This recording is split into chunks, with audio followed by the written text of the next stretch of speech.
Good evening, good afternoon. My name is Curtis DeSells. I'm teaching at NSU, and today's session is traditional agriculture. I want to introduce our people in the panel today. We're going to start with introduce yourself and tell us a little bit about you. Okay, I'm Kenneth Gravois. I work with the LSU Ag Center in Baton Rouge, Louisiana. It's part of the LSU system, but we do all the agricultural research and extension. So my background is breeding and genetics. Spent 9 years as a rice breeder at the University of Arkansas, and the last 17 as a sugarcane breeder. But my claim to fame is my wife, who's the musician over here, because I didn't think they let non-musicians show up here. But my family farms sugarcane in St. James Parish. It's a 4-generation farm, so we're tied very close to the commodity and the culture. Thank you very much. And our next panelist is? Hi, I'm Dr. Charles Allen. I'm a retired professor of biology from the University of Louisiana at Monroe. And when I retired, I took on the responsibility of being the botanist for Fort Polk. So right now I still work for Colorado State University, but I'm the botanist at Fort Polk. And there I have written a book on edible plants of the Gulf South, and also worked with the Caddo Indians and learned a lot about the plants that they ate. And I've been giving edible plant workshops and plant identification workshops from North Carolina to East Texas. In fact, I was in New Orleans about 3 weeks ago and did a talk, and then also a walk in Audubon Park and so forth on edible plants. So I'm the native edible plant person, so if you want to know what to eat in the woods, I'm here to talk about it.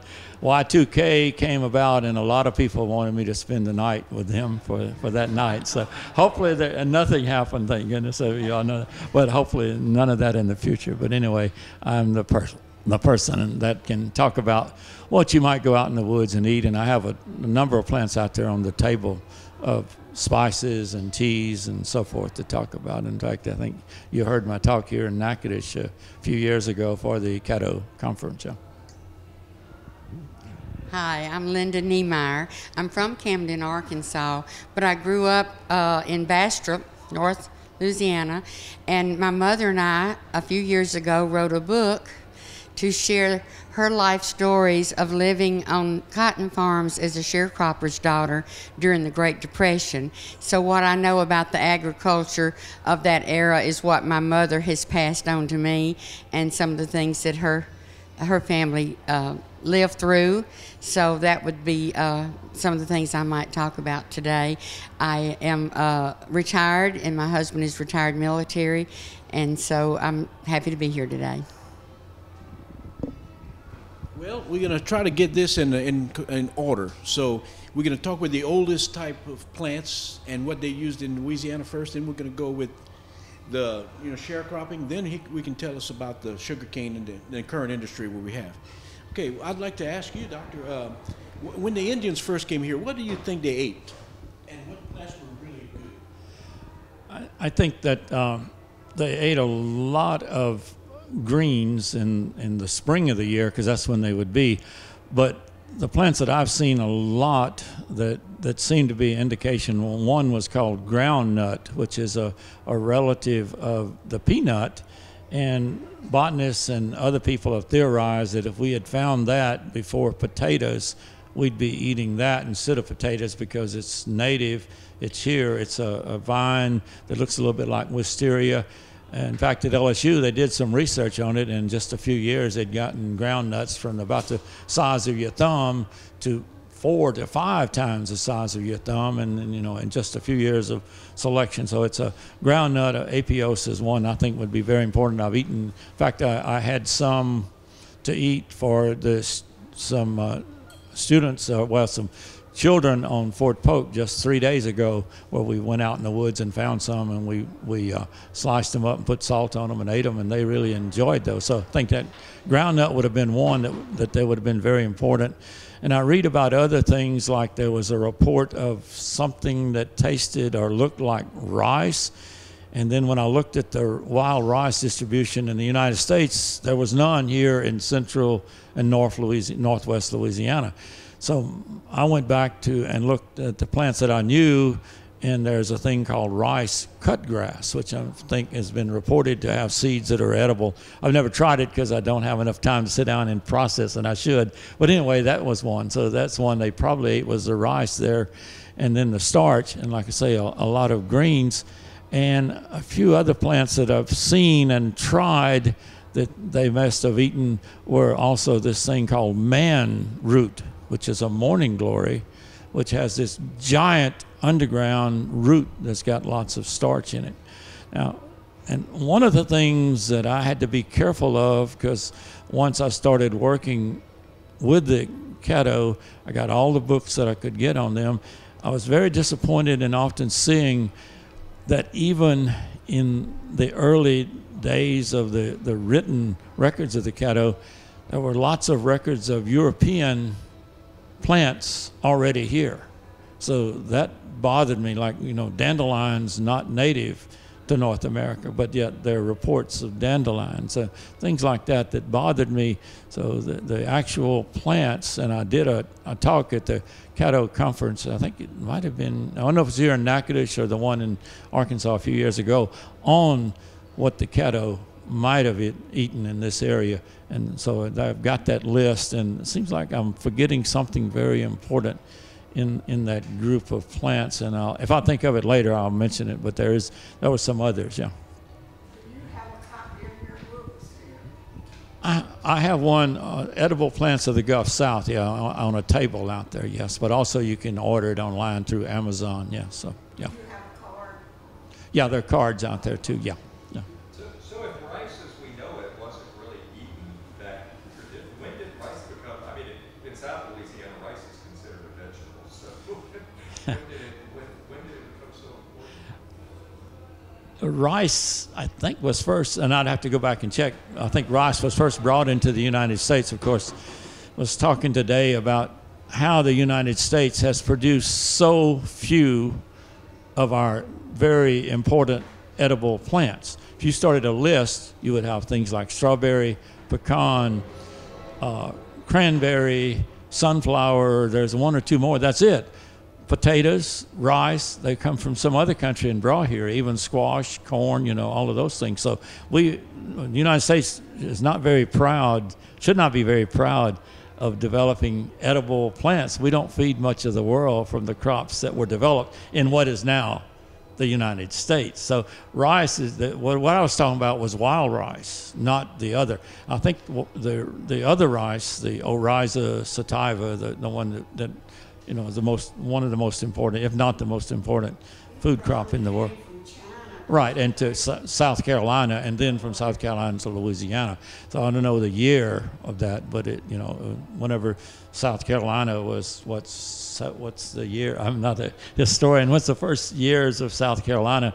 That's when the rice first came there, and then on over to Louisiana. So the rice I was talking about was wild rice. So no, yeah. Okay, well, yes, ma'am. Somewhere in Europe, so cool season. Most of our, if you think of something that's cool season, then it's going to be Europe and brought in. If you think of something that's hot summer, it's mostly going to be tropical stuff that we get. Yeah. We saw them eating in Italy, dandelions. Our landlord fed us dandelion greens one Easter when we went there. The first time we'd eaten them. So maybe Italy was the place. Well, I have a question for you. The audience might wonder. You know, Natchitoches is known for, it's called, and it's the word, Indian word, Natchitoches, is the land of the pawpaws. And Natchitoches is the land of the hickory nuts. So what is a pawpaw? Could you tell us about that? That was the one I was thinking about. Yeah, pawpaw is a small tree that makes this fruit that is very flavorful, somewhat like I guess somewhat like a cantaloupe with the flavor. The fruit gets ripe in July and August, and the trees that we have, though, usually don't make many fruits per tree, but people are working on getting those for the cultivate. So it is a small tree that likes kind of creek bottoms, river bottoms, and so forth. So I do have one planted in my yard.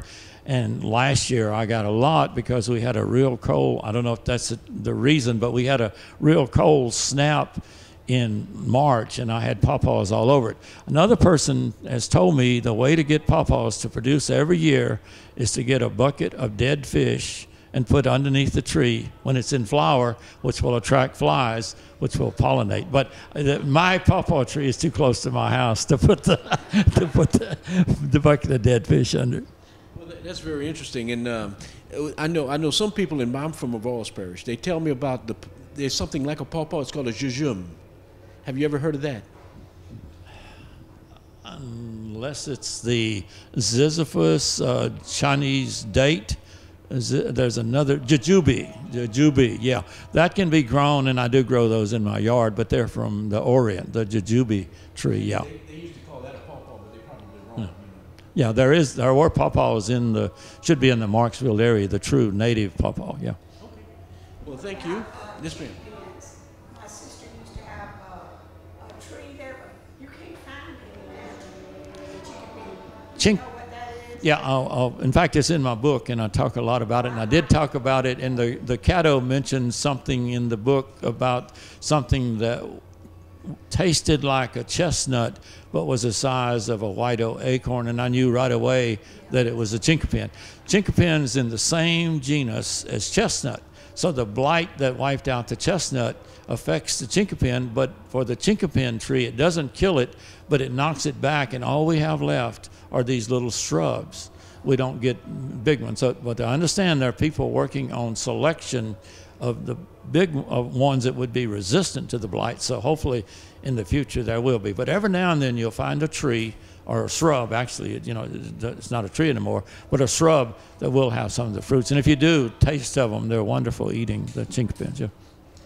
Well, good. Thank you for that. And I'd like to go now to a little further up. You started in the beginning, tell us what Louisiana was indigenous plants and all that. I'd like to talk to you, ma'am, about what is sharecropping to you, and what kind of plants did you plant or your family planted? Well, my grandparents were sharecroppers, and the cash crop, of course, was cotton. They did grow corn on the farms that they were tenant farmers on. But the corn was to feed the cattle, or the horses, the livestock. Most of the things talked about in my book, my mother told us about the things that her parents planted to feed the family, because that was very important to them. They were very poor people, and the landowners usually always let them have a certain amount of land near the home to grow a garden, vegetables to feed the family. And I know that my grandfather loved peas, and he planted 4 different kinds of peas. There were Crowders, whippoorwill peas, black-eyed peas, and purple hulls, which I love purple hulls when I can get them.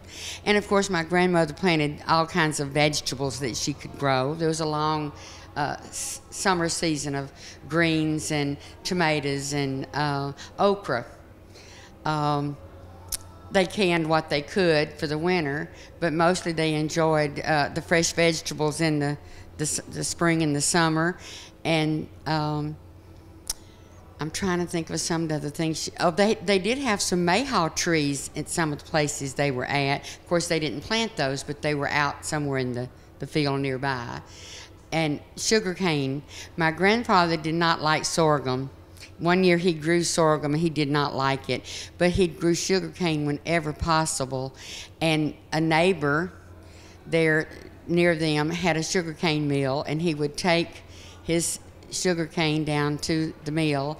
My mother, when she was about 13, helped feed the sugar cane into the grinder, and when the juice was put in the big copper pan and cooked down to syrup. I have a photograph out here in the lobby, not a photograph, it's an oil painting that my mother did of the sugar cane mill that she remembered working in.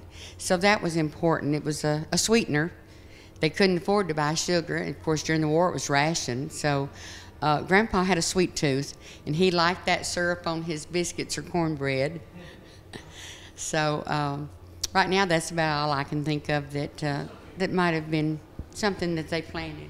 Well, that was a perfect segue into what we're going to do next. We're going to talk to this gentleman here.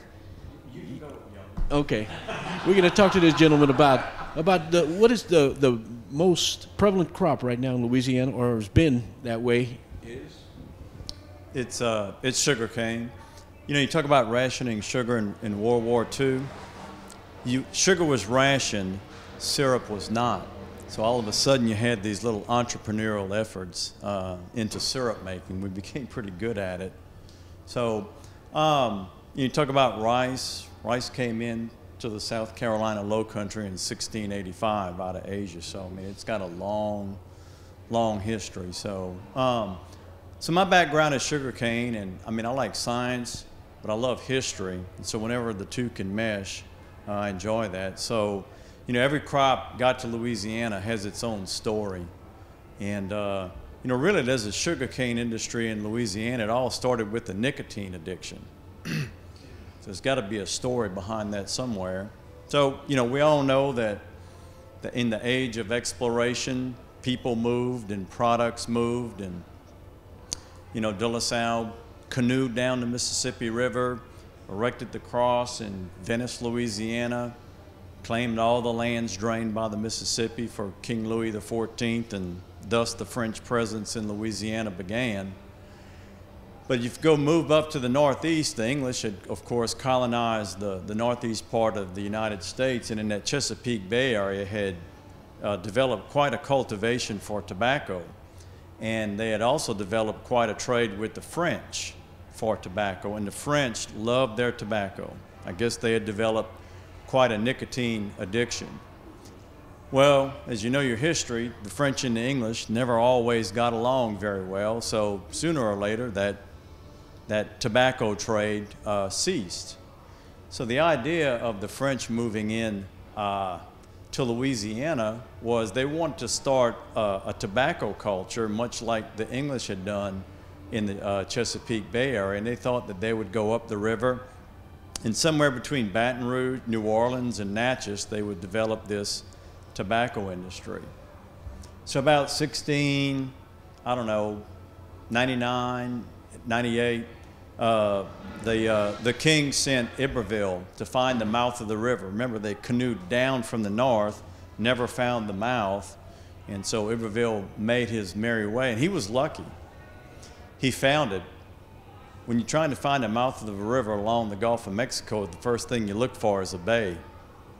You know, all these rivers end in a bay, and but he'd found the mouth, and it's really pretty tough going to go upriver against the flow, low. They didn't dredge out channels like they do today, but he made his way to New Orleans. Of course, he made his way up to Baton Rouge, but probably sometime in his first and second visit to Louisiana, he brought sugarcane in from what's probably Haiti today. And he established it, wasn't very successful. There were probably several different efforts by folks bringing in sugarcane. But it wasn't really till 1751 that the Jesuit priest in New Orleans, it was called the Jesuit plantation. It wasn't always the central business district, concrete and asphalt and tall buildings. And they grew citrus, they grew tobacco, indigo. So they were really caretakers and understood how to grow and adapt crops. So they began a successful cultivation of sugarcane, and you know, they didn't know how to granulate sugar back then, but they made this product called tafia, which was kind of a partially fermented, partially evaporated, syrupy, gooey stuff. It kept for a while, kept long enough for you to grow the next crop. Of course, you know, it's all about breaking away from a bland diet. And so what really sustained the effort from taking it to maybe a hobby crop and taking it to an industry, if you roll the clock forward to about 1795, Etienne de Boré, who later became the mayor of New Orleans, he owned Carrollton Plantation. Carrollton Plantation in New Orleans is present-day Audubon Park. So if you get off the interstate and you take Carrollton, that was the plantation. And he took a risk. He quit growing all of his other crops and put $12,000. That's a lot of money. That's a lot of money today. That was even much more money. And he planted his whole plantation in sugarcane. And he and another guy from what is now Haiti, the guy's name was Moran, they developed the 4-pot multiple boiling system where they learned to granulate sugar. And the big deal about granulating sugar is that it keeps. And it's not like syrup, which has a very short shelf life, but if I granulate sugar, I mean, it can keep it in a cool, dry place. It can keep. And that was really kind of the seminal moment in the sugar industry. And it really took off from there. And the quote I came across, it's Governor Claiborne in 1803 is writing Thomas Jefferson. Of course, we know Thomas Jefferson had just bought Louisiana from the French, and he's making this report in 1806. Remember, Louisiana's not a state yet, so he's the governor of the territory of Orleans. And he says, "It is amazing to me," he's writing to Jefferson, "at how fast the local planters have amassed wealth." Because once they granulated sugar, sugar was gold.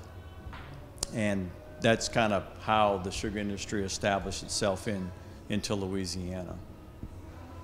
Well, thank you. I have something about Natchitoches I'd like to tell you. Many people don't know it, but Natchitoches used to have vineyards and peach orchards to make peach brandy and wine. And this started all in 1838 with a man named J.P. Breida. We have an African American community here in town called Breida Town. It's named after him. And all of his sons and daughters became, really prominent. They were judges, district attorneys, postmaster generals. The Breidas were very famous. And in that place, I did my master's thesis on this place, and it was a cemetery. And they bought the cemetery in 1903. But this whole time, from 1838 until 1900, they had peach orchards, which they made peach brandy. It was pretty famous around the area. And they did wine. So, Louisiana just didn't have the standard crops like corn, cotton and sugar cane. They had one guy was really unique. He had, wine and peach brandy. And General Banks in the Civil War area burnt down all of his crops, and it started again. Now, today in Washington Street, you can go down there and find some of this grapes growing wild, and you can find peach trees from that same. He took the grapes from England, where the climate was. You remember, this is 1838. 1815 in history was the coldest year in history that we can record in history. So we had the little ice age, they call, kind of, and at that time. So he got the right plants and brought them here, and they still grow today. And so we wrote something. I wrote a book on that. And but anyway, what I'd like to ask you, you told me about genetics. You do the plant genetics. What's the sugar cane today? Is it genetically modified or not? Or no, it's all done through traditional breeding. It's not that it couldn't be. It's just not economical. So, about 100 years ago, they learned sugarcane doesn't flower, and the way you plant sugarcane is you plant a stalk. It's not like I go to the store and get a bag of seed like I would do for a soybean crop or a rice crop or a cotton crop. The seed is the stalk. So along that stalk, there's nodes and internodes, and each node has a bud, and it germinates. If I put it in the ground, cover it with soil, and so each farmer is their own seed company. And so since sugarcane doesn't flower here because we get too cold of a temperatures, varieties just were traded back and forth. People would travel around the world. The USDA had consulates all over the world, and it's important to the local industry, and the varieties were traded around.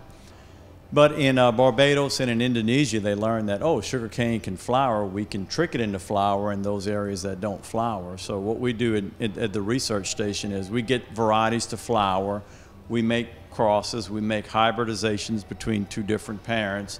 And then it's just a 12-year process to evaluate the progeny. So, to give you a perspective on increasing yield and increasing productivity, in 1975, we were averaging about 3,500 pounds of sugar for each acre of sugarcane.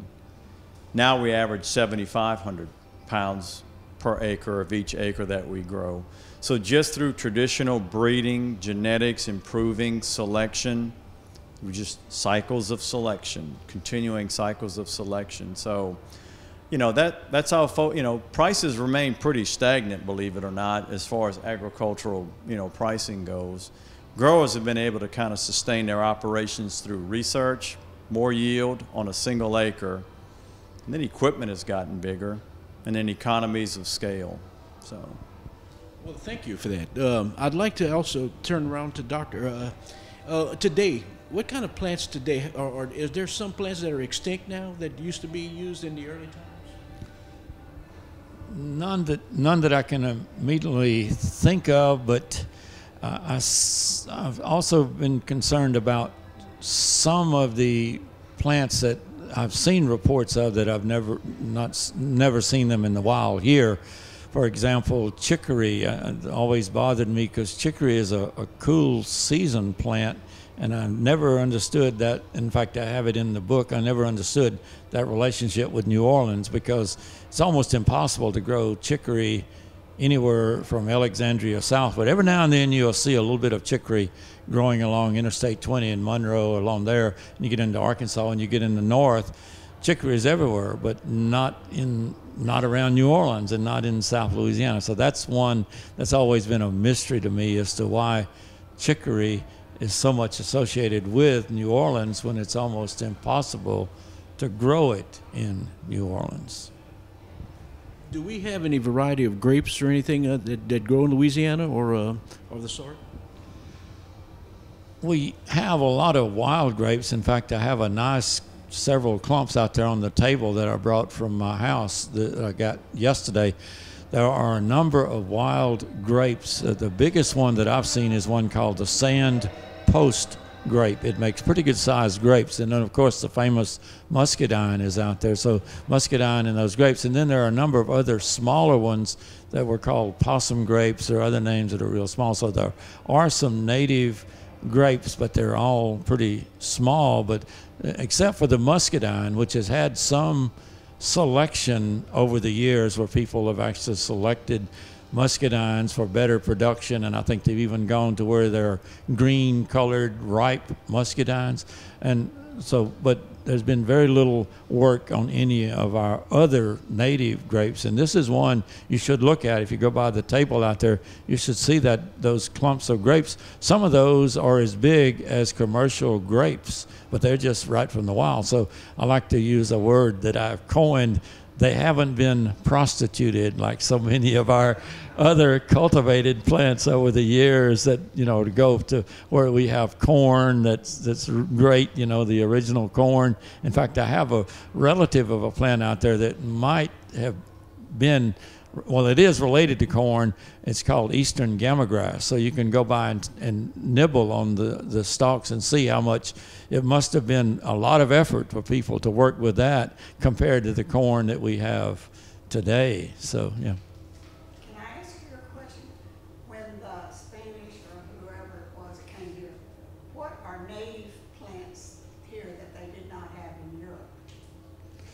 I would suspect quite a few. So the one that I mentioned, the first plant that I mentioned, the groundnut, is here, but I don't think it's in around the world. And I think the chinkapin, and there are quite a few of our native plants that I don't think go back to Europe at all, and no relatives back in Europe. Like okra? Okra was brought here. Oh, it was brought here. Yeah. So like I say, we are not very proud. We only, in the United States, we only have those 4 or 5 plants that, you know, that we've developed here. Yeah, you know, almost any other plant, big one that you think of, okra, potatoes, sweet potatoes.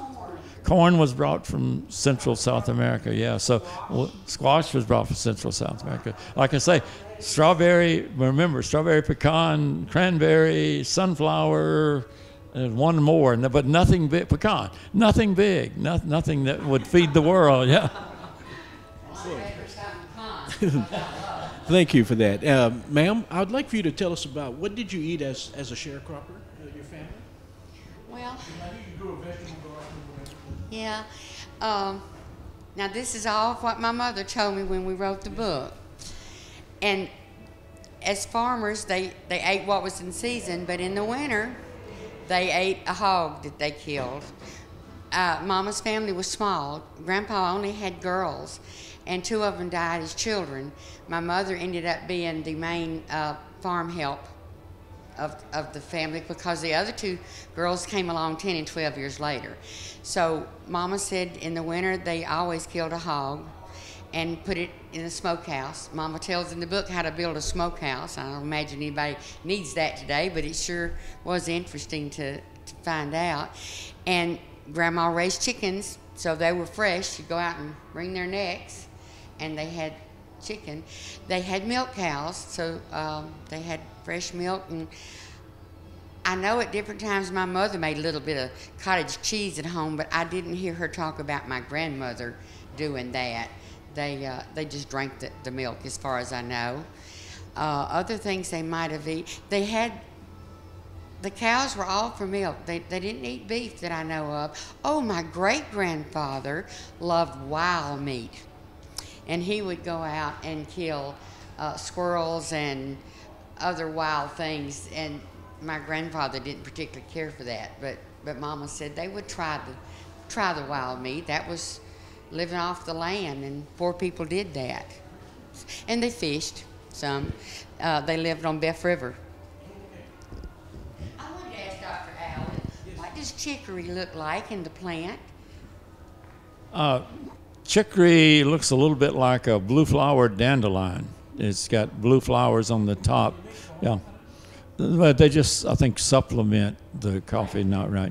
I just wanted to add on my father talked about the smokehouse and using another native plant, the yucca or the bear grass.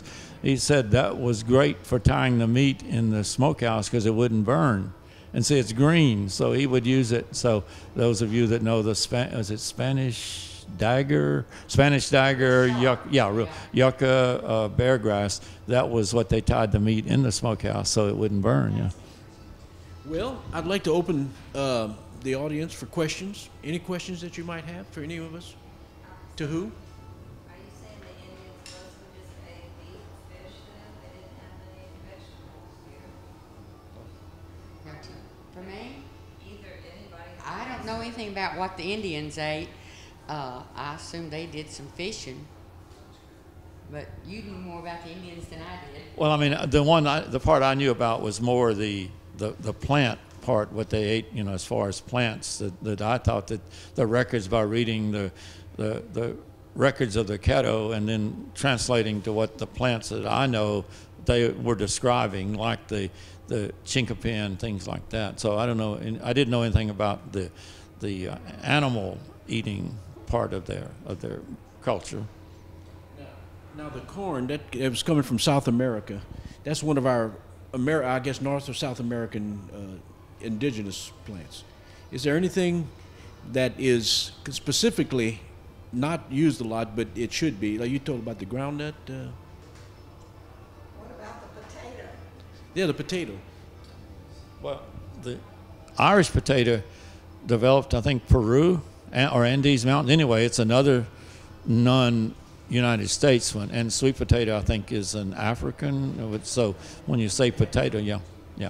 Well, now, we do have a relative of the yam of the tropics, but it doesn't make roots. We have the same genus here. Some of you may know that. It's called the aerial potato. Most people used to have one growing on the corner of the porch, and it would grow. Yeah, right. And it's an invasive and takes over. We do have a native, but our native does not make any edible tubers. So it's here, but so. Now, going back to the sugar cane, does the sugar cane do anything else than sugar? I mean, do we use it for something else? Or the stalks? Well, I mean, there's lots of things. I mean, it's its own little power factory, and it can produce a lot of biomass, and it produces a lot of sucrose, but it produces a lot of fiber. First thing we think about is the obvious from the name, sugar. And even within the processing of sugar, when they extract the juice, that goes through one train inside the factory, but the pulp, the bagasse that's left, it goes to the back end, and it's incinerated into boilers, which produces the steam, which is the energy plant. So it's kind of a zero balance when you look at raw sugar processing. And really, it was probably used as a fuel before it was even used, you know, for sugar. I mean, it ferments. Everybody likes rum, so I've heard, you know. So it was fermented before it was granulated. But then you go to Brazil, and half of the sugar cane that they produce, and they grow a lot of it. I mean, it's like corn is to the United States. Half of the production of sugarcane in Brazil goes to the development of ethanol. They have mandates and they're energy self-sufficient. So their model is they use a lot of their sugar, and really it works well. They take the first extraction. Mill is extracted through a series of 7 rollers. So they will take the first extraction, which is the best extraction, and take that to sugar. It granulates easily, it makes a good product, and the rest of the extraction goes to ethanol production. So it's a really nice little system that they have there. So, you know, some of the other things that we're working on, converting cellulose into ethanol, cellulosic conversion, that's big, energy self-sufficiency. We're in the midst of a multi-million-dollar grant at LSU right now working on that. We're working on it from the agronomic, the farming side of things. We have people working on the conversion side. But anyway, getting more out of what we grow from each acre and diversifying its uses, that's a big thing. You know, you talk about syrup production, and, you know, one of the more interesting things that, you know, we put information on websites and people surf the web, and we get all these interesting emails and phone calls, and come October and November, people have syrup on the mind. And everybody wants to grow a little bit of patch of sugar cane. And so it's not uncommon for us to get a phone call or an email, and, you know, we'll send them a few stalks, and they want to, you know, grow. I mean, I have sent sugar cane as far north as Montana. Said, I hate to break it to you, it doesn't really grow that far north. Well, I got a greenhouse.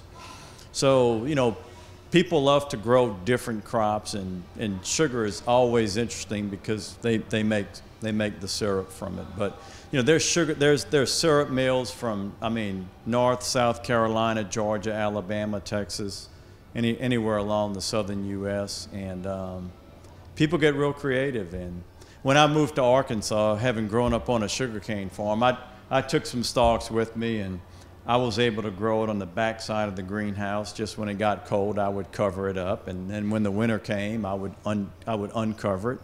It would start growing. It just did my heart good to be able to grow sugar cane. So, can I ask a question about the sugar cane? You said sugar, and you're producing more per acre or more poundage or whatever output. But like some of the corn production, they say that the newer varieties and the GMOs don't have the same taste as the old. Does the sugar cane you're producing now taste the same as sugar, say, 100 years ago? Or is the taste, you get more poundage out of it, but does the taste change, or is sugar sugar? You know, when I chew cane, you know, you can take a stalk and you can peel it. I mean, people kind of gravitate towards varieties that tend to taste a little bit better. Some may be softer to chew. Some have little subtle taste differences. But when I granulate it, I mean, it is 99.995% C12, H22, O12. You know, I mean, it's pure. Granulation is just a purification process. But when I chew the stalks, our farm manager who retired, I mean, he's quite the syrup maker, and he will try out all kinds of different varieties, and some make a clearer, different tasting syrup. More in the syrup that the taste would be different? Yeah, I mean, you know, you have just subtleties in the different compounds and backgrounds in these varieties, and so, and there's websites where, you know, blogs where people share their their recipes for making syrup, what varieties work. They'll trade varieties. So, yes. Okay, any questions? Yes, ma'am. I just wondered what affects sugarcane. Are there insects or some problem like that in growing? Yeah, you grow a crop, somebody wants to eat it, and I mean, so there's diseases, and as breeders, you know, you're always trying to breed for disease resistance, because we don't spray fungicides, we spray one insecticide. So There's a sugarcane borer. There's a moth that lays the eggs on the underside of the leaf. The eggs germinate. The little larvae migrate behind the leaf sheath. And when they get big enough, they start boring into the stalk, and that causes damage. So we have consultants that check acreage. We use what we call integrated pest management. We don't just go automatically spray an insecticide. We look for a threshold to reach. We grow varieties that are resistant to the sugarcane borer. And so 25% of the effort to control it is an insecticide effort. So yeah, you're always trying to stay one step ahead of the critters trying to take down all of your hard work. Okay, and any last questions before we thank our panelists? And any questions? Well, I'd like to thank all three of our panelists for their opportunity to let us know about it. I found a lot of things out today that I didn't know. And thank you.